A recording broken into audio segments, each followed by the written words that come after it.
Theory पढ़ रहे थे और रेंज थ्योरी में हमारा टॉपिक चल रहा था फील्ड क्या। फील्ड की कुछ हमने एग्जांपल देखी थी और उसमें हमने देखा था कि कुछ हम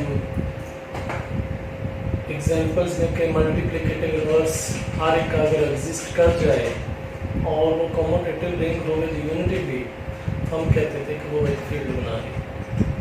हमने कुछ एग्जांपल देखे थे, आज मज़ीद उन एग्जांपल को डिस्कस करते हैं और कुछ और चीज़ें भी सीखते हैं। कल हमने जो एग्जांपल देखी थी फील्ड में वो ये थी कि Zn जो है सेट ऑफ इंटीजर्स, इसको हम लिख सकते हैं 0 1 2 3 एंड सो ऑन। अगर ये n है तो ये n-1 तक। अगर फर्ज करें आपका n6 है तो हमने सीखा था कि n6 के लिए अब जब n के लिए आप 6 लगाएंगे तो ये 5 तक जाएगा। 6 - 1 5, यानी 0 1 2 3 4 5।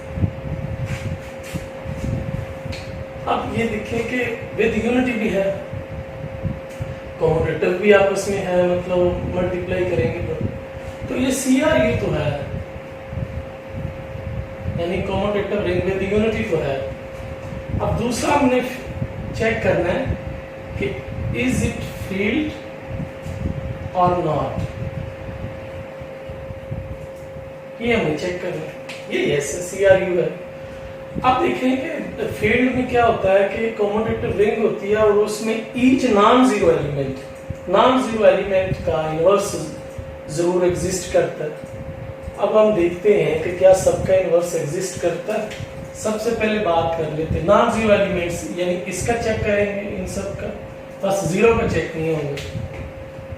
और 1 का अगर देखें तो 1 को 1 से मल्टीप्लाई करें मॉड्यूल ऑफ 6 पे तो हमारे पास 1 ही आएगा। अब जैसे आप 2 पे गए हैं, आप 2 को किस से मल्टीप्लाई करें कि आंसर आपका 1 है मॉड्यूल ऑफ 6 पे।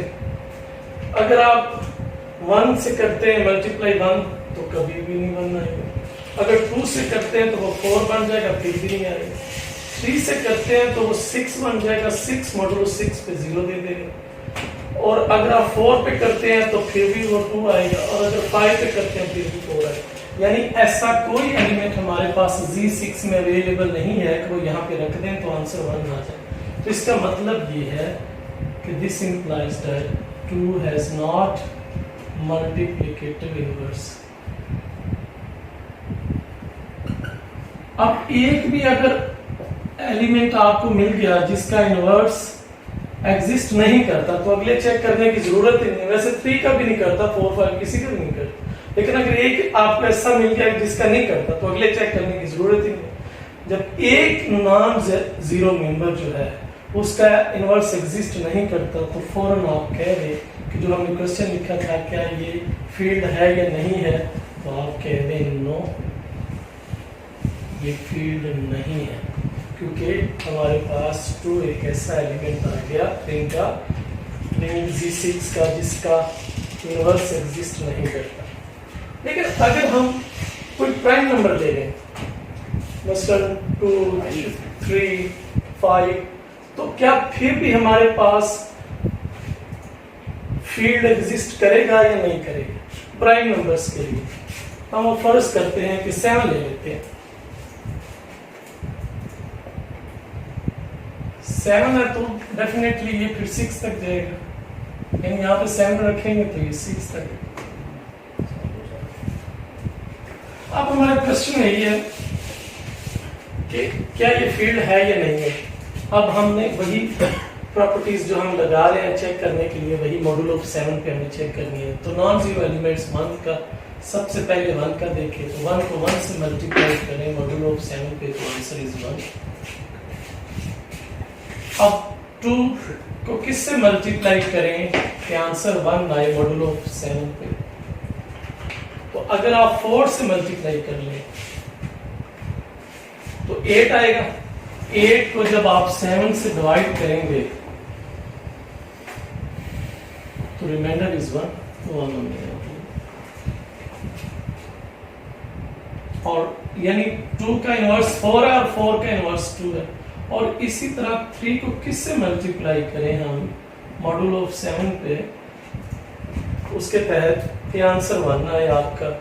तो आप अगर इससे मल्टीप्लाई करेंगे 1 से तो नहीं बनने वाला, 2 से करेंगे तो 6 है नहीं बनने वाला, 3 से करेंगे तो 9 है तो वो भी उसका 2 आ जाएगा, 4 से करेंगे तो वो 12 बन जाएगा, वो भी नहीं आएगा। और अगर आप 5 से मल्टीप्लाई करें तो ये 15 बनेगा, और 15 जब 7 से आप डिवाइड करेंगे तो रिमाइंडर इज 1 आ जाएगा। तो इसका मतलब 3 का इनवर्स 5 है और 5 का 3 है। आखिरी एक मेंबर रह गया कि 6 का जब 6 के साथ करेंगे तो वो 36 आएगा। 36 को जब आप 7 से डिवाइड करेंगे तो रिमाइंडर इज 1 आ जाएगा। तो इसका मतलब ये है हर एक का इनवर्स एग्जिस्ट कर गया नॉन जीरो एलिमेंट का। 1 का इनवर्स 1 है, 2 का इनवर्स 4 है, 4 का इनवर्स 2 है, 3 का 5 है, 5 का 3 है, 6 का 6 ही है।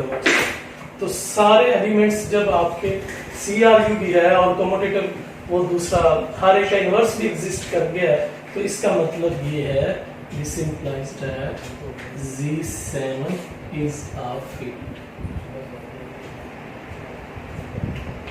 तो जब भी आप कोई प्राइम नंबर लेंगे यहाँ पे n की जगह पे, तो वो लाजमी तौर पे फील्ड होगा।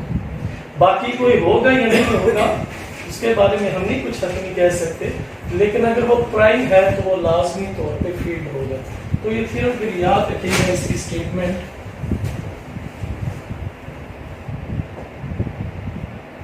ZP is field if and only if P is prime।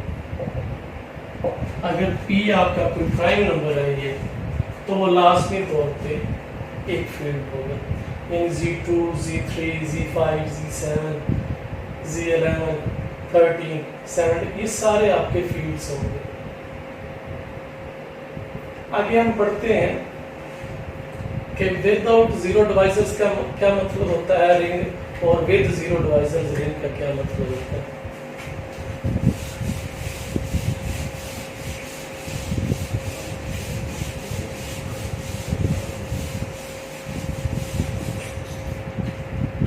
Ring with zero devices।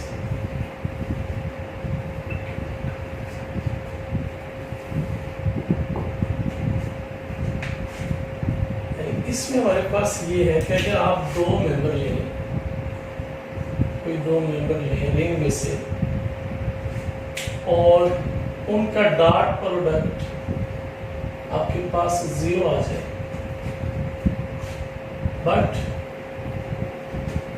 ना तो A मेंबर आपका 0 हो ना ही B मेंबर आपका 0, तो फिर हम कहते हैं कि ये ऐसी रिंग है जिसमें क्या प्रॉपर्टी एग्जिस्ट करती है, जीरो डिवाइजर की प्रॉपर्टी होल्ड करती है कि 2 मेंबर्स 0 भी नहीं है, कोई एक 0 भी नहीं है, लेकिन आंसर वो 0 दे रहा है। तो फिर हम कहते हैं कि जो हमारे पास रिंग है वो विद जीरो डिवाइजर्स है। हम एग्जांपल से इसको देख सकते हैं, बड़ा सिंपल। Z6 है, लेट्स सपोज 0 1 2 3 4 5। अब 2 मेंबर्स ऐसे हम निगलेक्ट करने हैं कि जो नॉन जीरो है, लेकिन मल्टीप्लिकेशन करें तो वो 0 बन जाते हैं। इसमें 2 क्रॉस 3 है। अब 6 है तो 6 को जब 6 से डिवाइड करेंगे रिमाइंडर में 0। तो आपका ना तो ये 0 था ना ये 0, लेकिन उसकी जब मल्टीप्लिकेशन की है तो हमारे पास 0 आ गया। तो इसको हम कहते हैं कि ये हमारे पास रिंग है विद जीरो डिवाइजर्स। ठीक है, जब दोनों में कोई भी ना हो, और इसी ये 2 3 आ गया, कोई और देखते हैं अगर कोई हो रहा हो।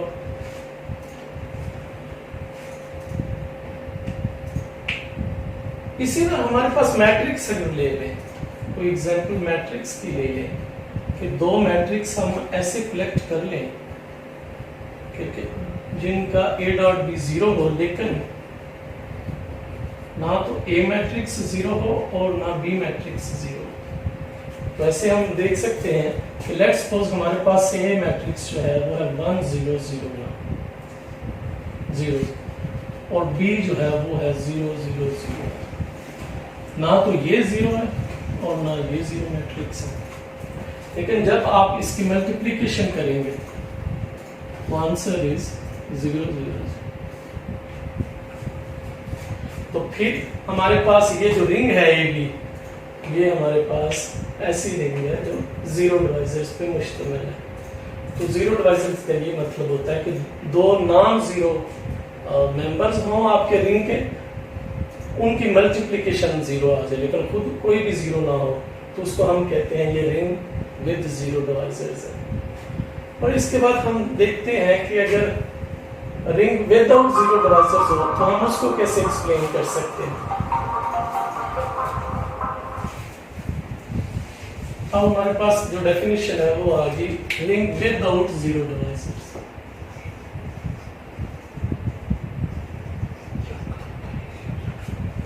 अब उसी तरह डेफिनेशन यही है कि ये 0 आ जाए, लेकिन कोई एक मेंबर जो है वो लाजमी 0 होना चाहिए। इधर A इज इक्वल टू 0 और B इज इक्वल टू 0। कोई एक मेंबर ऐसा जरूर हो कि जो दोनों में से 0 जरूर हो। मसलन हम लेते हैं सेट ऑफ इंटीजर्स, इसकी एग्जांपल देख लेते हैं।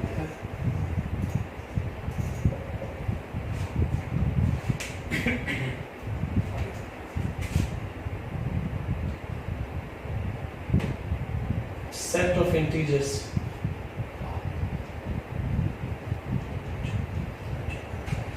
अब आप कोई भी दो मेंबर्स ऐसे नहीं ला सकते कि दोनों नॉन 0 हो, आंसर 0 दे दे। एक आपको लाजमी तौर पे 0 लेके आना पड़ेगा। तो एक जब भी आपके पास 0 आ गया तो फिर इसका मतलब हो गया कि रिंग विदाउट 0 डिवाइजर्स है। सो आप किसी से भी मल्टीप्लाई कर लें, आप 0 आपको लाजमी लेके आना पड़ेगा। तो ये हमारे पास आ गई रिंग विदाउट 0 डिवाइजर। Z भी रिंग विदाउट 0 डिवाइजर, Q भी, रियल नंबर्स भी और आपके कॉम्प्लेक्स नंबर्स, ये सारे हमारे पास जो है ये रिंग है विदाउट 0 डिवाइजर्स है। यानी एक 0 लाजमी लाना पड़ेगा 0 बनाने के लिए। ये नहीं हो सकता कि दोनों नॉन 0 मेंबर्स हों और मल्टीप्लिकेशन के बाद आंसर 0 आ जाए। वो दूसरे में आता है विद 0 डिवाइजर्स में। विदाउट 0 डिवाइजर्स में एक लाजमी मेंबर आपका 0 होना चाहिए। तो ये हमारे पास डेफिनेशन थी रिंग विद 0 डिवाइजर्स की।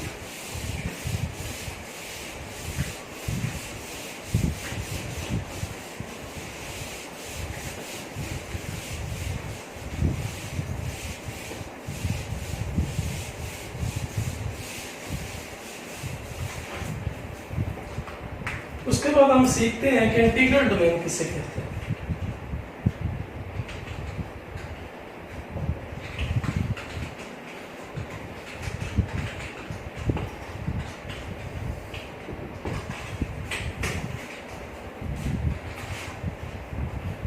ACRU, any commutative ring with the unity, is called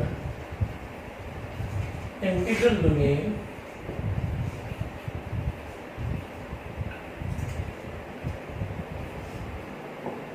if it is without 0 divisors।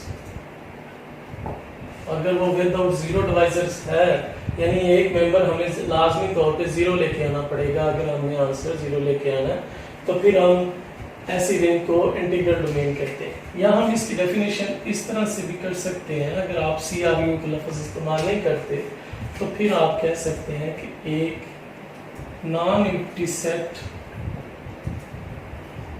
और is called integral domain if number 1 commutative,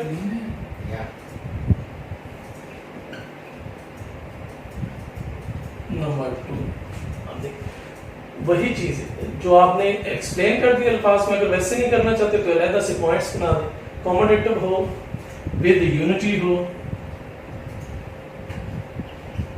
और तीसरा ऑप्शन जो हमने यहाँ पे लिख दिया था कि विदाउट जीरो डिवाइसेस हो,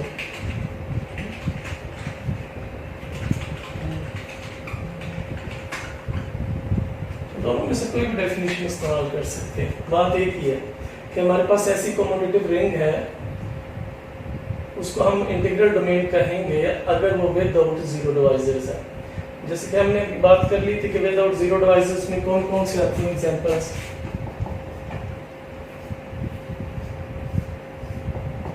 number 1, set of integers is an integral domain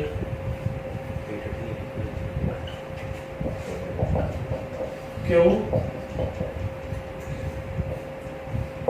is also an integral domain.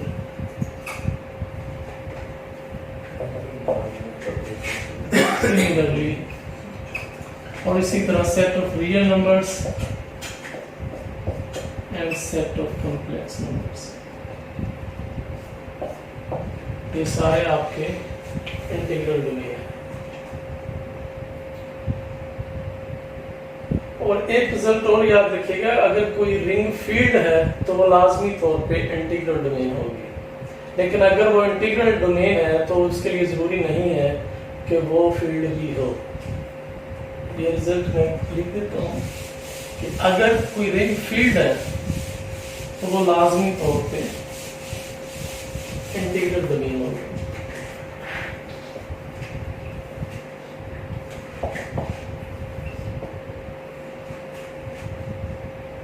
A field, if a ring is field,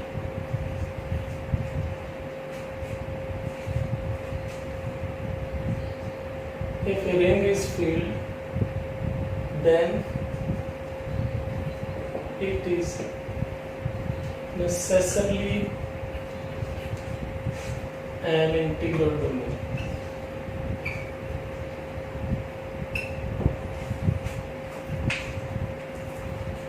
But converse may not be true. यानी अगर वो फील्ड है तो उसका मतलब ये है कि वो इंटीग्रल डोमेन है, लेकिन अगर वो इंटीग्रल डोमेन है तो उसका हरगिज़ ये मतलब नहीं है कि वो फील्ड भी होगा।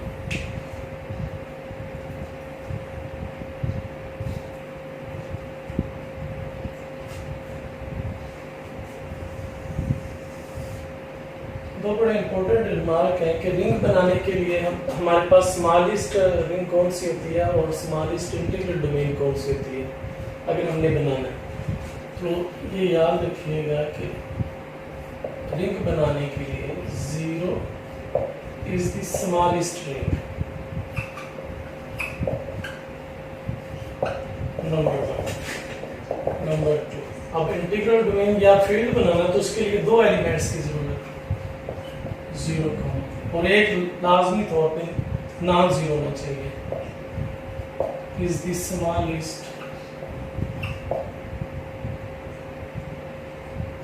इंटीग्रल डोमेन या फील्ड। तो 0 1 जो है वो स्मॉलेस्ट हमारे पास इंटीग्रल डोमेन या फील्ड है, लेकिन अगर रिंग बनानी है तो एक एलिमेंट ही काफी है रिंग बनाने के लिए। लेकिन अगर इंटीग्रल डोमेन या फील्ड बनाना है तो फिर हमारे पास कम से कम दो एलिमेंट्स होने चाहिए और उनमें एक एलिमेंट्स लाजमी तौर पे नॉन जीरो होना चाहिए, तो फिर हम इंटीग्रल डोमेन या फील्ड बना सकते हैं। आगे और भी एग्जांपल हम देख सकते हैं इसी तरह से। लेट्स सपोज हमें वो कहता है कि सॉल्यूशंस फाइंड करें किसी रिंग के तहत, या जो भी रिंग दे दे उसके तहत अगर रूट्स फाइंड कर रहे हैं तो वो हम कैसे कैलकुलेट कर सकते हैं। एक एग्जांपल है हमारे पास,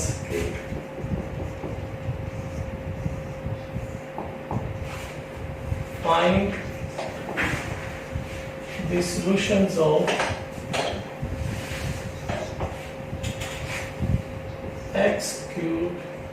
-2x के -3x 0 इन Z12। अब इस रिंग के अंदर रहना है और हमें रूट्स फाइंड करने हैं। अब सबसे पहले तो ये पता होना चाहिए ना कि Z12 का मतलब क्या है। Z12 का मतलब ये है कि आपके जो भी आंसर आएंगे वो 0 से लेके 11 तक के बीच में आएंगे, इसके अलावा कोई नहीं आ सकता सोल्यूशन। और हम इसको सॉल्व करते हैं और आंसर आपसे कितने भी आएंगे, ज़ाहिर है पावर 3 है तो 3 रूट्स आएंगे, लेकिन इसके अंदर आने चाहिए। अगर कोई बाहर है तो आप उसको इस तरह मैनेज करेंगे कि वो इसके अंदर आ जाए, इस डोमेन में आ जाए। और जब हम इसको सॉल्व करते हैं तो आप देखेंगे कि x सब में से कॉमन आ रहा है,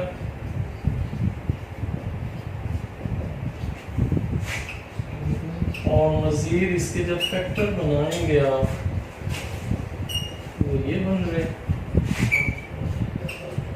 x कॉमन आने पे ये आ गया, तो हमारे पास ये रूट्स आ गए। एक तो x आ गया 0 और यहां से